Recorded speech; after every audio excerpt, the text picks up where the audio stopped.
한국 주식을 사면 한국 주식. 아마 내년 4월, 5월에 배당금이 3, 4% 정도 나올 것 같아요. 1,000만 원을 투자했다 그러면 여기서 나올 수 있는 기대 수익, 기대 이자가 4, 50만 원 이상 네. 나올 수도 있는 그런 상황에 와 있는 거죠.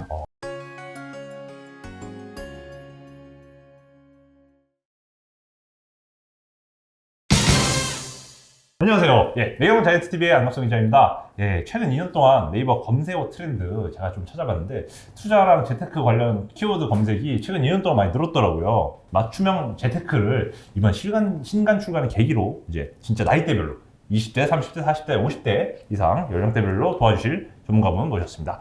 홍춘욱 리치고 인베스트먼트 대표님, 또 최근 프리즘 투자 자문이라는 또 정식 자문사로 인가를 받은 회사의 대표님이 되셨습니다. 네, 말씀 나눠보겠습니다. 예, 안녕하세요. 예, 먼저 좀 뭐 간단하게 근황 좀 먼저 하고 싶은데요. 자, 프리즘 투자 자문 뭐 이제 출범하셨다고 들었는데 어떤 투자 자문을 어떻게 해주시는지 궁금합니다. 뭐 기본 컨셉은 국민연금 따라 투자예요. 예. 그래서 연기금들처럼 뭐 올해 연기금도 마이너스 나긴 하지만 예.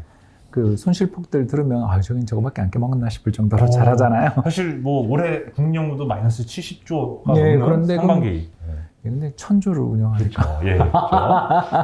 많이 안 깨졌다. 그러니까 그러면서 작년 같은 경우는 뭐 10몇 프로씩 맞습니다. 수익이 나니까 이런 식으로 경제가 좀 어려움을 처하면 수익의 손실폭은 한 마이너스 5%에서 10% 정도로 막으면서 네. 위상방은 그래도 뭐 잘하면 한 25%까지 이렇게 성과를 낼 수 있는 그런 전략들을 국민연금을 비롯한 전 세계 연기금들이 잘 운영하고 있는데 네.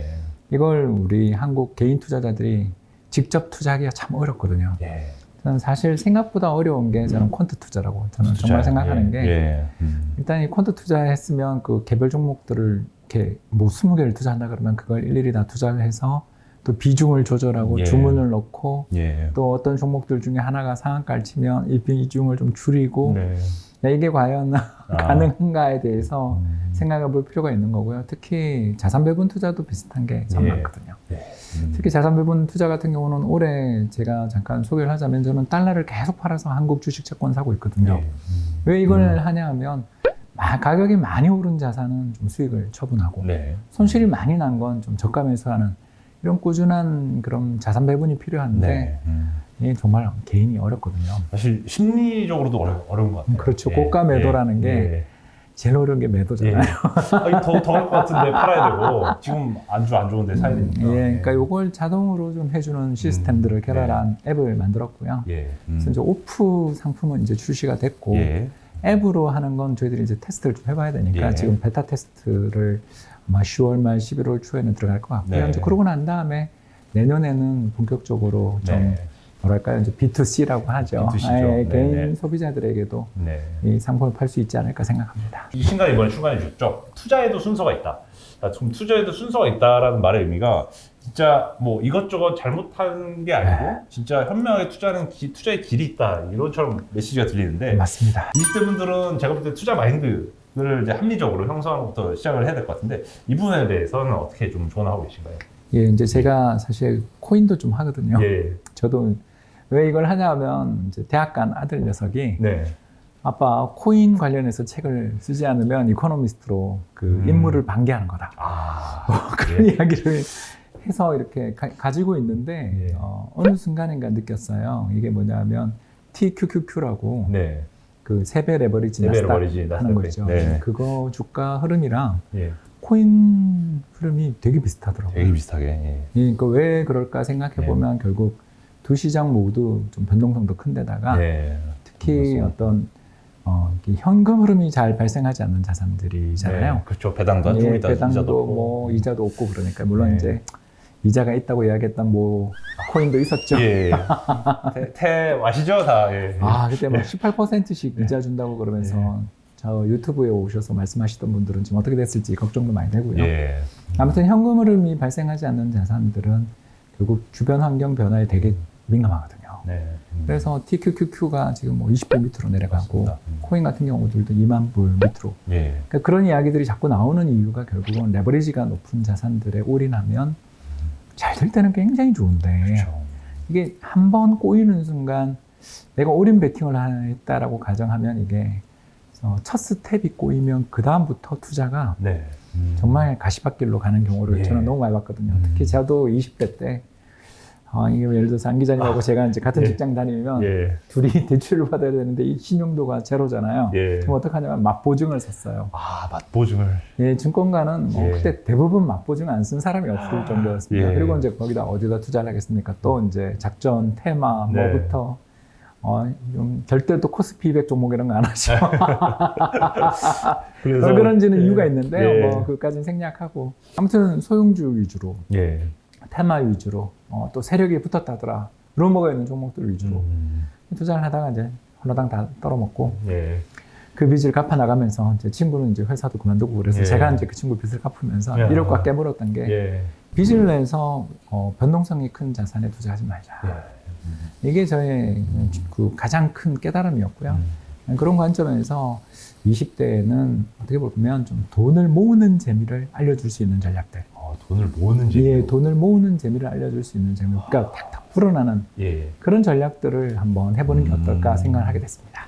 좀 사실 이제 돈 모으는 게 힘들지 않습니까? 솔직히 이제 사회초년생이 얼마 안 되는 월급으로 돈을 모으려면 절약인데 절약이 제일 효율적인데 이런 고통들 그러면 어떻게 좀 돈 모으는 재미를 어디서 찾을 수 예, 있어요? 그게 불어나면 되더라고요.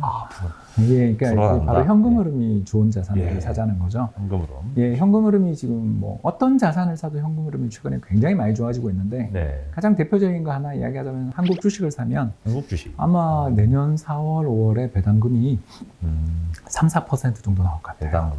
네, 왜 그러냐 하면 주가는 작년 고점 대비해서 한 1000포인트 넘게 빠졌는데 기업들의 이익 전망은 작년 레벨은 되는 것 같아요. 이 작년 이게 이제 정도. 물론 이제 반도체부터 시작해서 이제 이익들이 다 망가질 거라는 이야기는 있습니다만 네. 기업들의 배당은 그렇게 함부로 줄이지 않거든요. 예.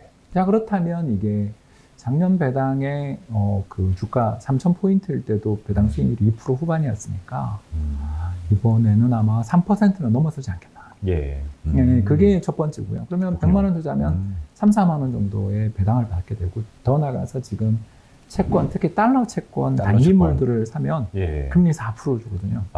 지금 미국채 기준으로 말씀하시는 예, 거죠? 미국채 우리는 더 높죠. 예. 한국 국채 금리는 더 높고요. 예. 그러니까 이런 식으로 한국 주식과 미국 국채에 투자를 하게 되면 예를 들어서 1,000만 원을 투자했다 그러면 여기서 나올 수 있는 기대 수익, 기대 이자가 제 생각에는 한 4, 50만 원 이상은 네. 나올 수도 있는 그런 상황에 와 있는 거죠. 예, 이런 상황에서 요 투자의 전략의 또 좋은 점이 뭐냐면 네. 지금 사람들이 전부 다 예측이 너무 어려운 시장인 것 같아요. 예. 가장 대표적인 게 저는 지난주였어요. 미국 소비자 물가 그렇게 예. 형편없이 나왔는데 정말 저희들 표현입니다. 예. 엉망으로 나왔는데 주가 반등하는 거 봤죠? 9월 CPI 그날 장초에 빠졌다가 바로 말아올렸죠. 예, 그래서 바닥에서 5% 올랐대요, 예. 미국 장이. 이게 예. 뭘 의미하냐면 시장이 아무도 지금 앞으로 모른다는 거죠. 예. 그러니까 둘 다를 가지면 우리나라 주가가 폭락할 때 달러는 강세를 보이니까. 예. 또 채권 시장 좋을 때 아무래도 주식시장도 뭐 나빼도 정도는 되겠지만 그래도 채권이 더 좋을 때도 있고 이러니까 이 두 개가 반대로 가는 자산들, 달러와 우리나라 원화를 반대로 가는 자산들을 둘 다 딱 사놓으면 베팅할 이유가 없는 거죠. 그렇군요.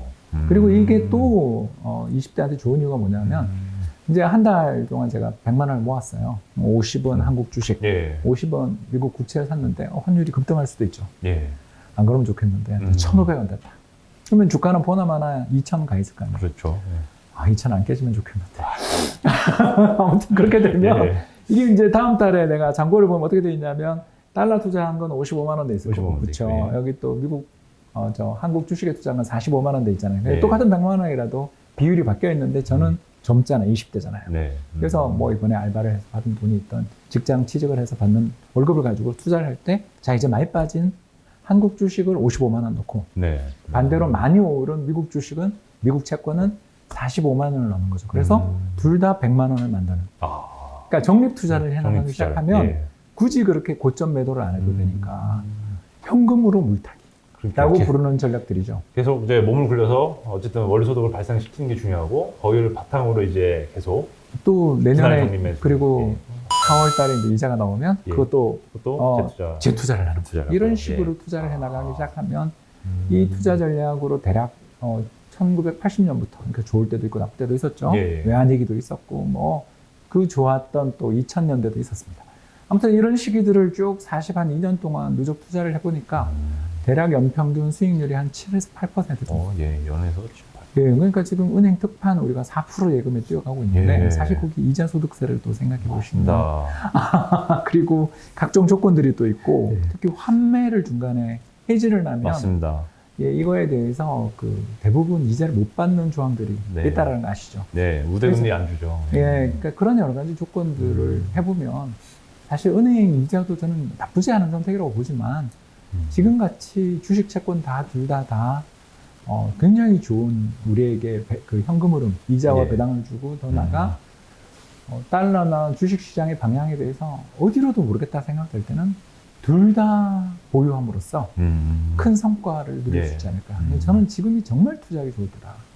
20대들에게 꼭 말씀드리고 싶은 게 아무리 힘들어도 지금 팔고 털지는 말았으면 좋겠다. 네. 힘든 시장 여기서 버텼으면 좋겠습니다. 그렇군요. 세계 증시 중에서 한국 증시가 유독 그 주주 환원, 배당과 자사주 매입 소각이 좀 짜지 않습니까? 네. 한국 ETF 상품은 사실 미국채에 상장된 선물 형태로 또 국제 선물 형태로 상장된 경우가 많아서 이 분배금도 수익이 재투자하기가 마땅치 않더라고요. 현실적인 이런 고민들에 대해서는 좀 어떤 조언을 해주실 수 있는지 궁금합니다. 사실 뭐 월배당 상품도 좋은데요. 예. 저는 월배당 상품보다는 그래도 선물 형태가 낫다고. 예. 왜냐하면 선물은 자동 재투자가 자동 재투자, 예. 그렇지 않습니까? 그 가격에 예. 이자가 다 반영되거든요. 네. 그래서 그 선물 가격 지수, 미국 달러 선물 가격 지수를 보면 좀 우상향해요. 네. 그러니까 물론 중간중간에 조정은 있습니다만 자동으로 재투자해 주는 게 좋은 면이 있고요. 또 우리나라에 코스피 200 TR을 사시면 네. 이게 또 좋은 점이 뭐냐면 배당을 자동으로 재투자해 줍니다. 그러니까 그래서 뭐 월급 받듯이 이자와 배당을 받고 싶다라는 그 욕망을 가지신 분들은 분명히 존재하고 그분들한테는 방금 우리 안 기자님 이야기하신 게 좋은 상품이라고 저도 생각해요. 그러나 우리 국내 투자자들에게 있어서 첫 번째도 두 번째도 비용을 절감하는 게 좋거든요. 네, 비용을. 근데 해외 상품들을 투자할 때는 또 사자 팔자 스프레드가 있거든요. 그러니까 달러를 우리가 들고 N을 들고 해외 여행 갔다가 돌아올 때 잔돈 남은 거 우리 환전하러 가보면 환전 수수료 엄청나게 센 거 아시죠? 살 때 팔 때 환율이 완전히 다르잖아요. 네. 그렇기 때문에 이걸 그 대규모로 기관들이 알아서 함께 환전해 주는 상품들이 국내 상장되어 있는 ETF들이니까 네. 국내 상장되어 있는 미국 달러 선물 ETF라든가 네. 또는 우리나라 시장의 코스피 200의 TR, 토탈 리턴 상품들을 예. 활용하시면 이것도 좋은 방법이 될 수 있어서 또 이 상품들의 특징이 수수료가 되게 낮아요.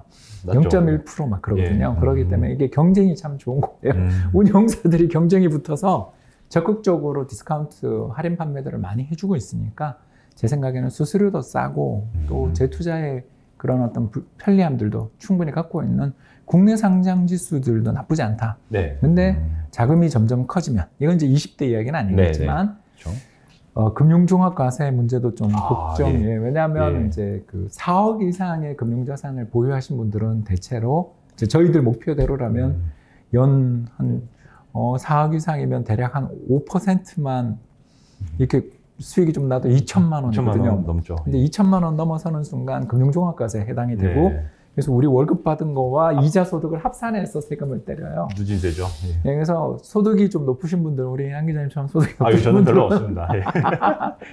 세금이 더 클 수 있거든요. 예.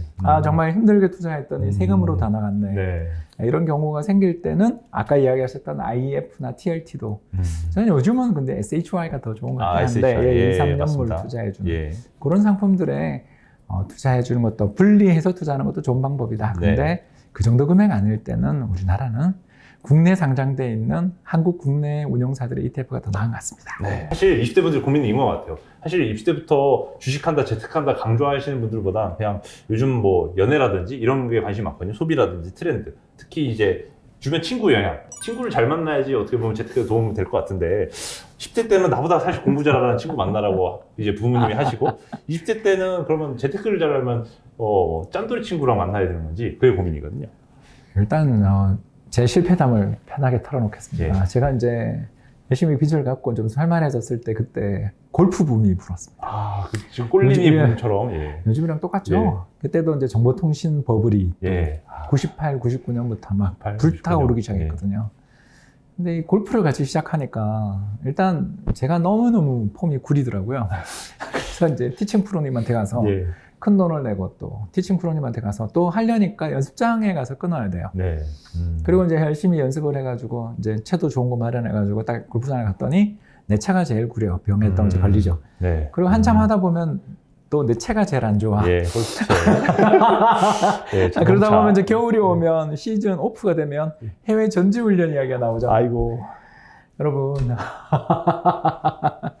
이게 제가 그때 처음으로 99년에 억대 연봉을 찍었는데 와, 진짜 제가 정말 30대 초반에 억대 연봉을 찍었거든요. 와, 그 당시 물가 기준으로는 진짜 많은 연봉이에요. 지금 연봉으로 따지면 한 1억 5천 넘겠죠, 그죠? 그 정도 되는 높은 연봉을 찍었는데 그 다음에 이제 제가 결혼을 했는데 전세 자금 대출을 받아야 했습니다. 아, 전세 대출. 도대체 뭘 한 것인가? 자, 여러분, 제가 편하게 말씀드리겠습니다. 친구 따라 강남 가고 친구 따라 서울대 가는 거 맞고요. 재테크도 똑같아요. 주변에 있는 정말 내가 도저히 따라갈 수 없을 정도로 부자 친구들, 또 잘난 거 많은 친구들을 따라가면 힘들어요. 저는 좀 비슷한 짠돌이들끼리 최근에 특히 독서 그런 동아리들 되게 많잖아요. 네, 예, 뭐 땡땡바리 같은. 네. 그런 데 가서 재테크 열심히 하고 짠돌이로 열심히 하는 데 가서 친구도 사귀고 연애도 하자. 아니, 저는 진짜 그런 데 가끔 제 책을 읽으신 분들이 이제 부르니까 독서 클럽에 가서 하는데 정말 놀란 분들 많이 봤거든요. 네. 정말 열심히 쉬고 노력하고 그러면서 서로 또 계좌도 가끔 오픈하고 이런 걸 보면서 점점 나아가는 거 보면서 전 그랬어요. 결혼하고 와이프한테 마님한테 통장 오픈한 다음부터 재테크가 본격적으로 시작된 것 같아요. 예.